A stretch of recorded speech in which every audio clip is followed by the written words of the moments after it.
Hello বন্ধুরা, নমস্কার। দেখুন বৃষ্টির দিনে কি করতে হয়। বাইরে বেরোতে পারবেন না, ঘরে বসে বসে এইভাবে জিরে বেজে ভালো করে জিরে বেজে কি বলেন, বেজে না টাইলে, এইভাবে বেজে টাইলে কড়াইতে তারপরে গুঁড়ো করতে হবে। বৃষ্টির দিনে ঘরের মধ্যে এইসব কাজগুলো করলে সুবিধা হয়। বাইরে কীরকমের হাওয়া দিচ্ছে দেখুন। সেই কালকে বিকেল থেকে বৃষ্টি নামিছে, বৃষ্টি এখনো শেষ হয়নি, বৃষ্টি হয়েই যাচ্ছে।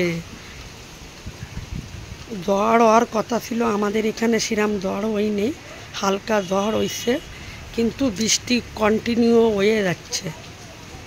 এই যে জিরেটারে থালায় এখন একটু ঠান্ডা করে নেব, তারপরে মিক্সারের বাটিতে দিয়ে গুঁড়ো করব।